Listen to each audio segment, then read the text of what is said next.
Olá, no podcast Negócio de Mulher de hoje, eu recebo para contar toda a sua trajetória cheia de riquezas, ela que é psicóloga, Cida Lia. Tudo bem, Cida Lia? Ai, tudo bem, Paulo, e você? Tudo jóia.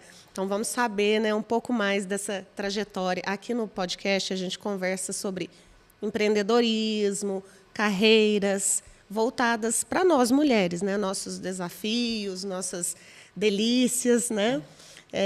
E eu gostaria de saber, você é psicóloga, né, Cida Lia? Eu tenho mais ou menos uns 18 anos de formação, né? Primeiro eu fiz psicologia, fiquei apaixonada pelo curso, mas depois eu ainda fiquei mais apaixonada ainda, porque eu fui fazer um curso em Poços de Caldas, na PUC, e era um curso de avaliação de bebês no primeiro ano de vida. E aí eu fui trabalhar com psicanálise. E eu fiquei apaixonada pela psicanálise, fiz uma pós em psicanálise, né? E gostei muito. Mas me conta como que é visto, até fugindo um pouco aqui, Sim. essa psicanálise em bebês? Em bebês. O que acontece? Lógico, tem várias linhas aí, né? E o pessoal, Freud, Lacan, mas essa psicanálise que a gente atua e aplica em bebês é no sentido de avaliações mesmo. Eu trabalhei na PAI e lá a gente fazia as avaliações em bebês com 4 meses e em bebês já com 9 meses. Todos os bebês que nasciam na maternidade de 3 Pontas iam fazer o teste do pezinho e aí já aproveitavam e faziam o teste do olhar. E era muito bacana, a gente tinha uma equipe muito boa. Eu me lembro, né, Lembra? dos meus 3. Eu lembro desse teste do olhar. O pessoal às vezes achava que era do olhinho, e não era do olhinho. Por causa de ter da orelhinha. Era um olhar mesmo psicanalítico, né? E é muito interessante, porque ali você vê risco de autismo. A gente não dá diagnóstico antes de 3 anos, tá? Mas a gente fazia essas avaliações e foi muito bacana esse trabalho. Nós trabalhamos aqui em mais 13 municípios. Lá em Poços de Caldas a gente trabalhou no hospital lá, foi muito bom. Varginha a gente trabalhou na FUVAI, a nossa equipe. E era algo, assim, maravilhoso. A gente tinha você vai observando reflexos mesmo, né? Não, o bebezinho, na realidade, ele fica no colo da mãe voltado para você. E aí, quando essa mãe conta como é que foi a gestação dela, tudo que ela passou, esse bebê, ele demonstra um monte de coisas, você fica observando ele. É muito bonitinho. E aí você vai vendo se esse bebê comunica com você, como é que é esse olhar dele para você, né? E como é que essa mãe investe nesse bebê. Então, tudo ali com 4 meses. E depois ele retorna com 9 meses, 1 ano, e já são outras coisas que a gente vai ver, né? Postura, se ele já caminha, se ele fala alguma coisa, mas tudo dentro desse projeto que foi muito bacana. E aí você se apaixonou pela psicanálise. Apaixonei. Mas antes disso, como que foi a sua chegada até a psicologia? Então, Paula, o que acontece? Eu fiz pedagogia como muitas mulheres na minha época fizeram, né? Você fazia o normal. Era magistério.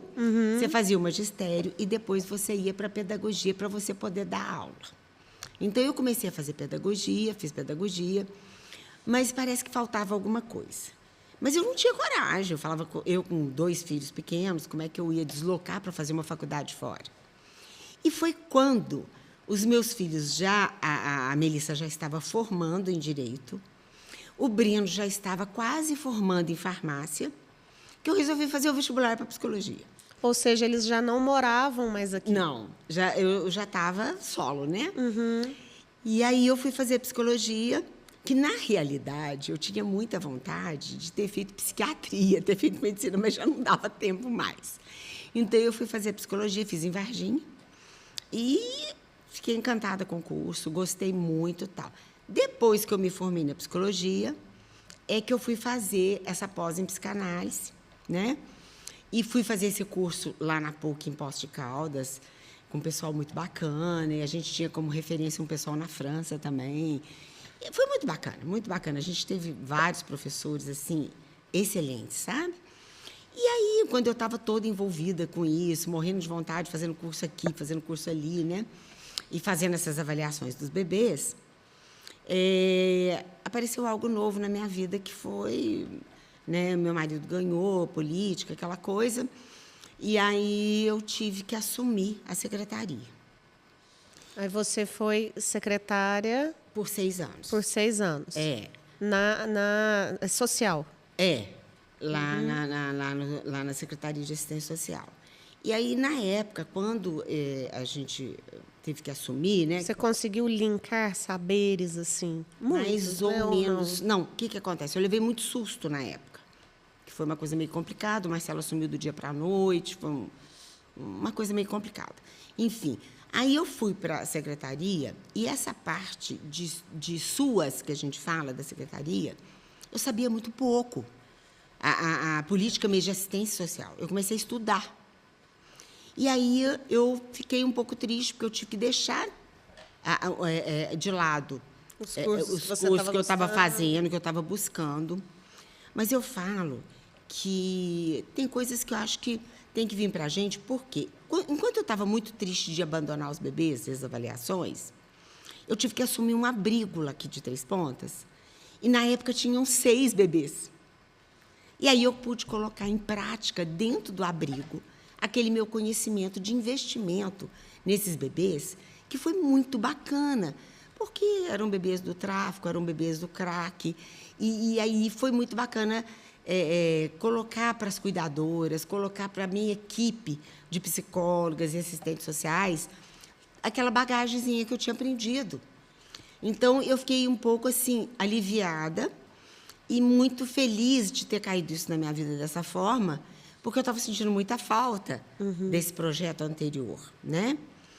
E me dediquei esse tempo à secretaria, né? Os atendimentos que eu fazia passaram a ser um pouco online, porque eu não tinha muito tempo. Praticamente, por exemplo, clínica de consultório não dava tempo. Então, eu fiz alguma coisa mesmo porque veio pandemia. Veio pandemia, aí já estava liberado, né, o atendimento à distância, à distância, e aí eu fiz esses atendimentos à distância, algumas coisas, mas mais era tudo voltado mesmo em função da secretaria. Sabe? Agora, você falou, né, lá atrás você fez o magistério, depois pedagogia, e aí você teve os seus filhos. Sim. Eu vejo com as mulheres que eu recebo aqui que a maternidade ela é sempre um divisor de águas, né, na carreira da mulher. Sim. É essa fase que a gente tem que dividir funções, dividir atenções. Você foi exclusivamente mãe na infância? Não, Paula, o que acontece? Eu venho de uma família de mulheres batalhadoras. Minha mãe era professora de ginásio e faculdade. Minha avó era corretora de imóveis. Nossa, mas nós estamos falando de uma época que... Porque, se falar, a minha mãe era professora, já é um grande feito, porque não eram todas as mulheres, não. Sobretudo as que eram casadas, né? Porque uma coisa era a tia, que ficava solteirona, ela geralmente estudava para professora e ia ser professora. Mas a mulher que casava e tinha seus filhos, não. Então, já é um grande feito. A gente vem de uma Agora, família... a avó... a gente vem de uma família... É até engraçado isso. Mas de mulheres, assim, fortes, que gostavam de trabalhar. E, para você ter uma ideia, minha mãe, além de ser professora, e em todos os períodos do dia, ela ainda ela trabalhava em teatro. Nossa! Os meus pais trabalhavam em teatro, todos dois, sabe? Então, eu venho de uma família, assim, que as mulheres eram... E a avó corretora. A avó corretora. Sabe? A gente tinha assistência da tia, que ficou solteirona, que dava aquele suporte, né, para as crianças, dos deveres, essas coisas, porque minha mãe não tinha tempo mesmo. E a minha mãe, graças a Deus, contava, na época, com umas funcionárias que vinham, às vezes, das fazendas, muito boas, que moravam lá em casa, as empregadas. Sim. Né? Então, mas a gente... sempre teve como referência o trabalho feminino, sabe? A gente não conseguiu... Eu sou uma mãe, assim, graças a Deus, muito dedicada e tal, mas, mesmo assim, eu sempre tive alguma coisa que eu fiz. Eu dei aula no Pituxinho uma época, Depois né, trabalhei na PAI muito tempo. Você levou no paralelo? No paralelo. A maternidade, a casa. Casa. E o nunca trabalho. consegui ficar só no papel de mãe e esposa, não. Agora, enquanto psicóloga, é atualmente um abismo ali, né, nessa fase.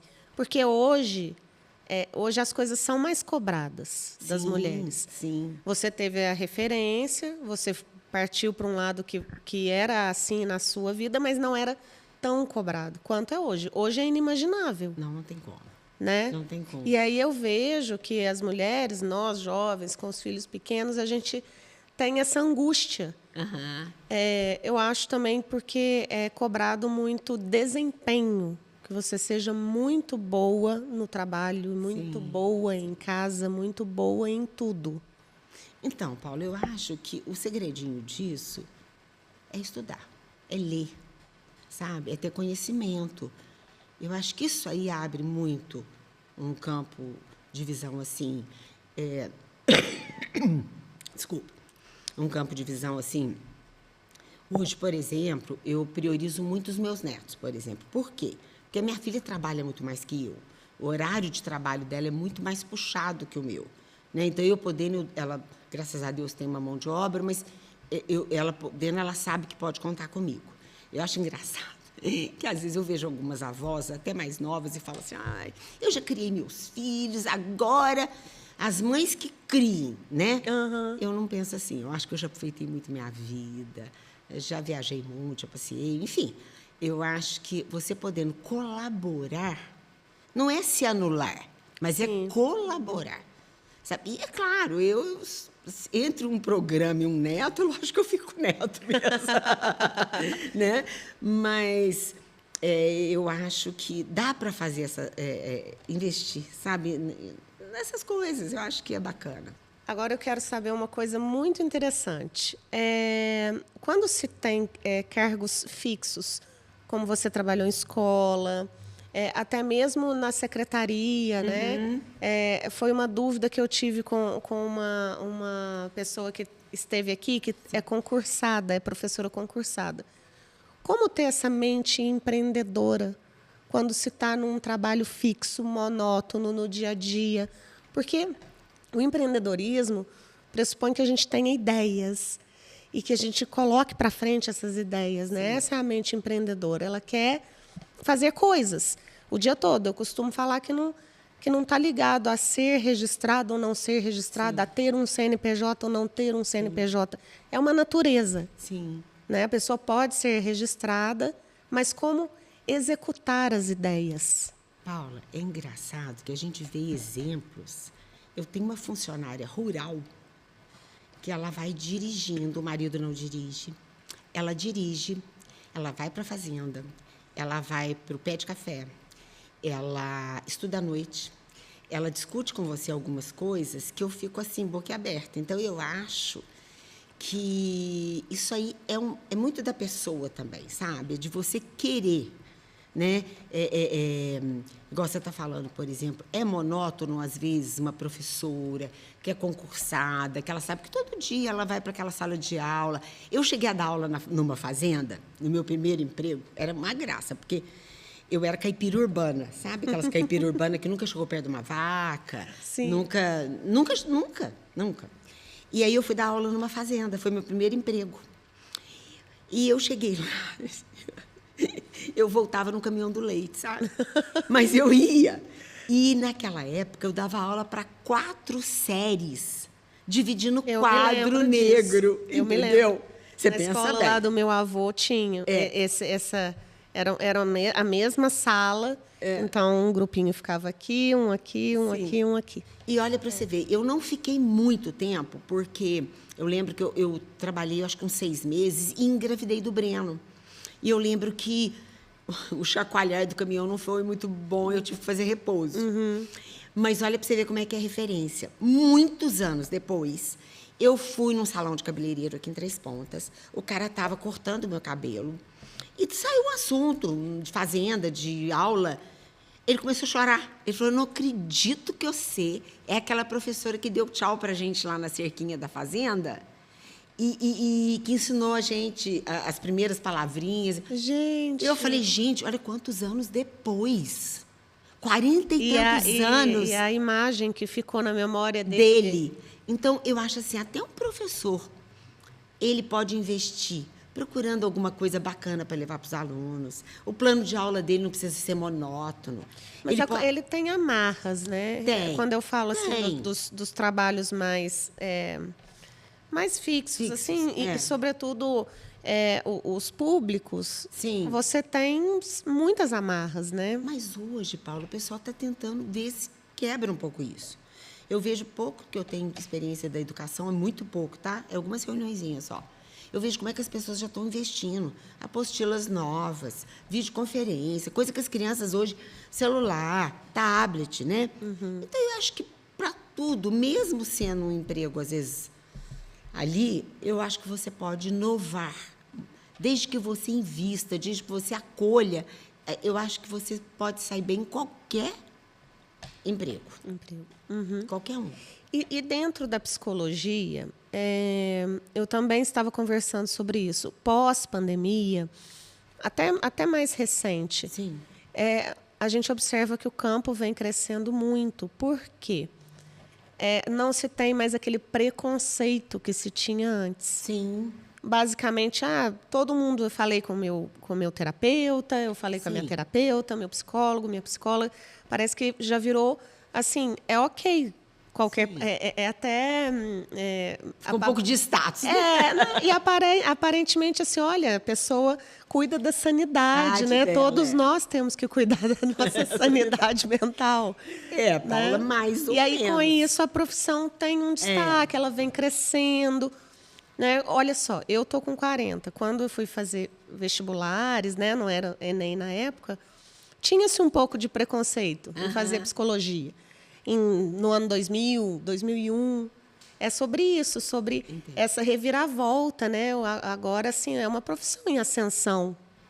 Necessária. É uma profissão necessária até. Sim. Eu até, quando voltei agora para a clínica, eu voltei com uma proposta, porque o que acontece? Muitas pessoas pós-pandemia ficaram meio que traumatizadas, ficaram meio panicadas mesmo, entendeu? Por quê?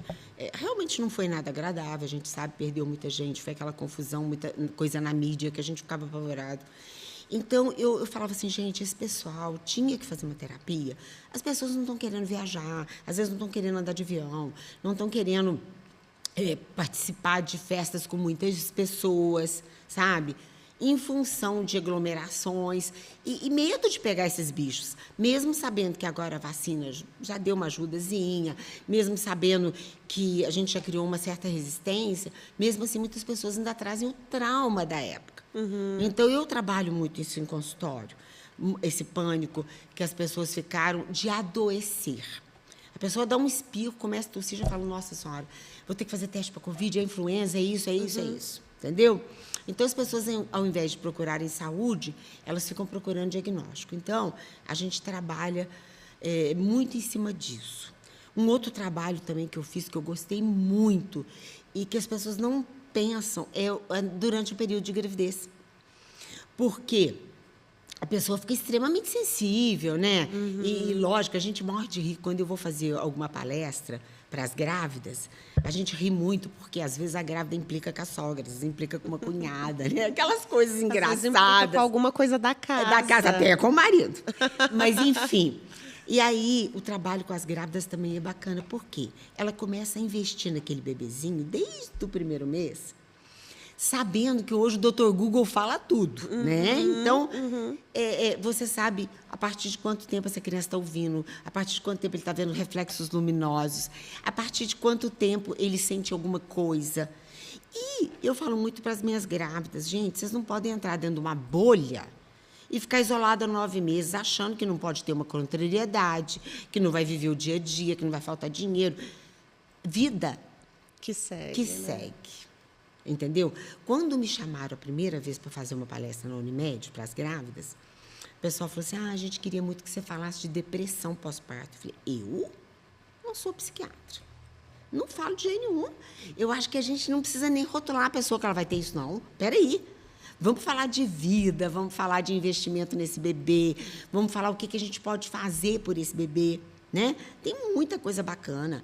Eu falo que nessa mais minha positiva, né? Vai para o lado. Nessa minha clínica de bebês, é muito interessante, sabe, Paula? Eu, por exemplo, tem um trabalho que eu fiz que foi muito interessante, que era o nome do bebê. Como a carga energética de uma mãe e de um pai a partir do momento do nome.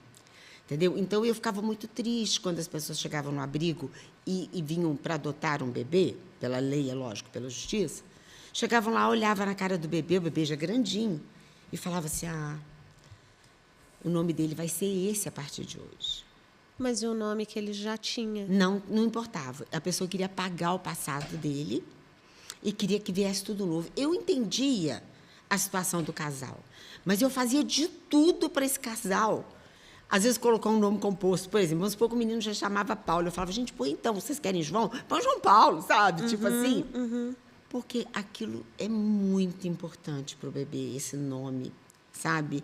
É uma coisa Ele já assim... tem uma história, Não, né? para você ter uma ideia, eu fui avaliar um bebê em Varginha de 6 meses, negro, a coisa mais linda. E aí eu perguntei para as mães lá, porque eram 2 mães. Ele sabe já o nome dele? Que a gente pergunta na avaliação. Aí elas falaram, não. Eu falei, não, você chama ele de como? Ela falou assim, eu chamo ele de brigadeiro. Ele olhou para trás assim, deu aquele risadão. Olha para você ver como é que a criança acha. Ele achava que o nominho dele era brigadeiro. Entendeu? Então, tem tanta coisa. Crianças que a gente, às vezes, ficam depressivas. Às vezes, pais que vão presos. Ou pais caminhoneiros. Um trabalho que a gente faz muito bacana, porque hoje em dia você tem FaceTime, essas coisas. Naquela época não tinha. Não tinha. Então, o pai ia viajar, ficava 30 dias fora. Quando ele voltava, a criança morria de chorar. Tinha medo. Morria de medo. Às vezes o pai chegava barbudo, né? E com esse trabalho que a gente fez com os bebês, as mães punham os bebês para falar com os pais, sabe, para escutar o sonzinho da voz. É muito bacana. Eu converso... eu tenho, às vezes, algumas conversas sobre adoções, com adoção com amigas minhas. E eu falo, né? A pessoa tem que ser bem forte, já pensando nisso. Mesmo que venha para você um recém-nascido, tem toda uma história ainda. Sim. Uma história desde a gestação, né? E você pode trabalhar isso com essa criança. Junto. Sim. Entendeu? Então, os dois fortalecendo, tem uma né? mulher aí no Brasil que ela chama Sara Vargas. Ela tem Pontes do Amor, que chama. Ela trabalha com adoção. E eu fiz um trabalho com ela, a gente fez um curso com ela e eu fiquei apaixonada. Esse trabalho junto é muito importante, entendeu? É muito bacana esse trabalho junto. É sempre Agrega. Os pais junto com o bebê. Junto com o bebê. E começa desde o momento primeiro do contato. dia, você olha nele e já fala, meu filho, eu te quero, agora você tem uma mãe, você tem um pai, e você vai ser muito amado, sabe? Quando a criança entrava no abrigo, eu já falava para ele, não fica triste. Não, primeiro que eu já pegava uma roupa da mãe suja, do que fosse, e já chegava perto dessa criança com essa roupa, para ela ter aquele transferência do cheirinho e tal, né, do objeto transicional. Mas eu falava muito para essa criança, é um tempo que você está aqui, um tempo. Vamos ver o que vai acontecer com esse tempo. Eu conversava muito com os bebês. As cuidadoras achavam que eu era meio biruta, né? Mesmo bebezinhos ou crianças maiorzinhas? Bebezinho de dias, sabe? Eu falava, não, é um tempo, você está passando... Às vezes são mães usuárias, né? Conversava com eles, tal, tudo. Você ficava... É impressionante, Paulo, como eles te olham, como eles prestam atenção naquilo que você fala. É muito bacana, muito bacana.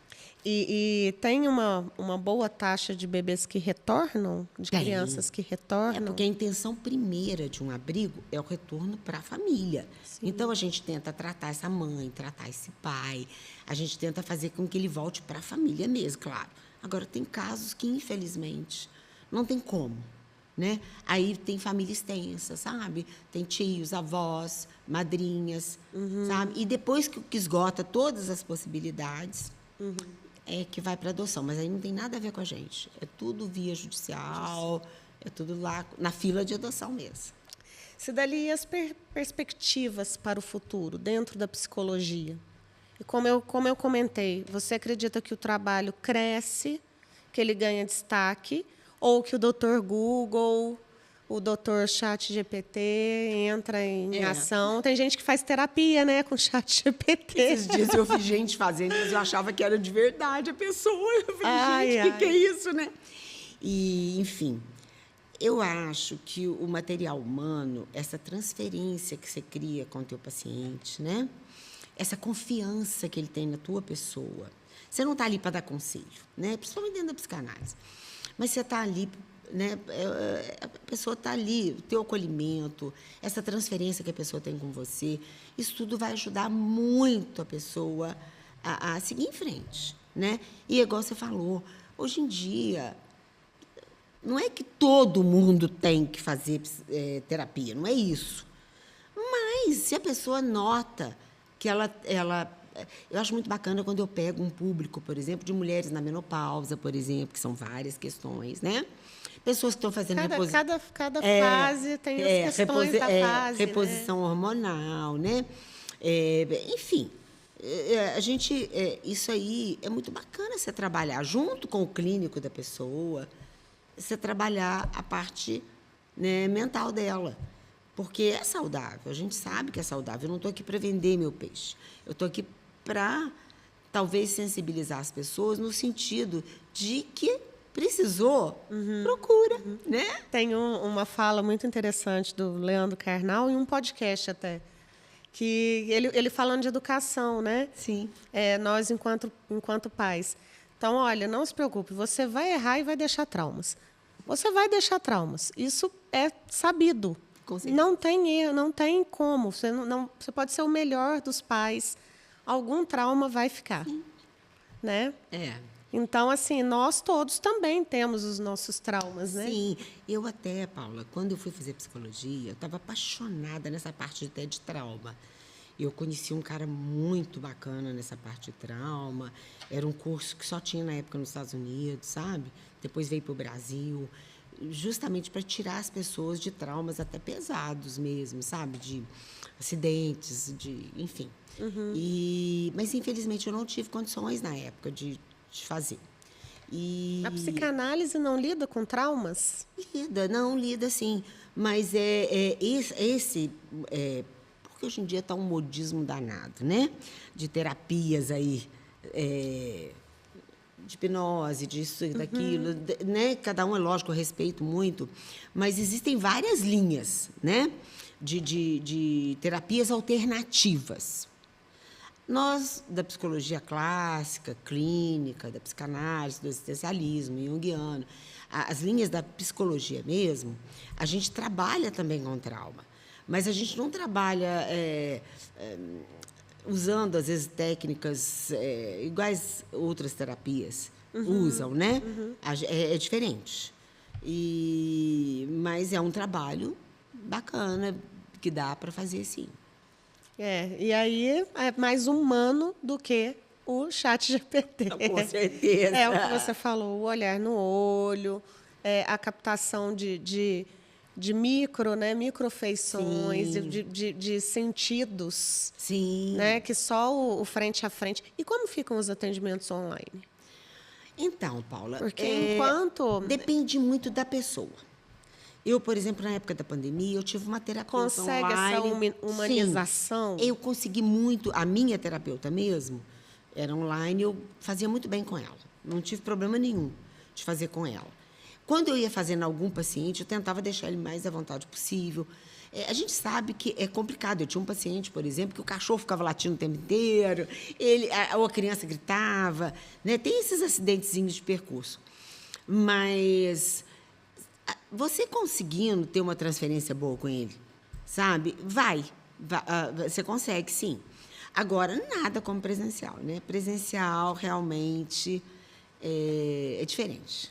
É diferente. É diferente. Gente, que delícia de conversa. Eu recebi aqui Cidalia no podcast Negócio de Mulher, com essa trajetória riquíssima dela. Obrigada, Cidalia. Imagina, Paula, obrigada pela oportunidade, né? Lembrando o pessoal que eu estou à disposição enquanto psicóloga. Eu estou trabalhando ali na clínica Inovare, na Francisco Garcia Júnior. O número de lá é 208. Em frente à Tia Angélica? Mais para frente um pouquinho. É do lado direito ali de quem sai da Praça da Fonte e vai para o Botafogo. Do lado esquerdo, perdão. Uma clínicazinha branquinha. Lá está o doutor Maia, quando tem um pessoal bacana lá. Eu estou ali, né, na clínica. E parece, engraçado, tem um pessoal que eu atendi lá de Santana, e eles são doidos para eu ir fazer uns atendimentos lá. Lá parece que a gente está fechando num tal de Espaço Saúde. Ah, sim, sabe? passa o endereço também. O Espaço Saúde fica bem na praça lá em Santana da Vargem, é Praça Padre João Maciel Neiva, 85. Só, gente, que eu ainda estou fechando ainda, porque essa semana que eu vou lá para ver direitinho com a proprietária, como é que é o espaço, mas me pediram muito. Ótimo. E eu achei bacana. Fazer esse trabalho. Fazer esse trabalho. Quer deixar o telefone? Pode ser o meu pessoal mesmo, é 98851-3930. É isso, gente. Olha, psicanálise. Vamos cuidar da nossa sanidade mental. Eu estou falando isso sorrindo, mas é uma questão, como a gente conversou aqui ao longo do podcast, muito necessária, muito útil. Muito obrigada pela oportunidade. Cideli. Paula.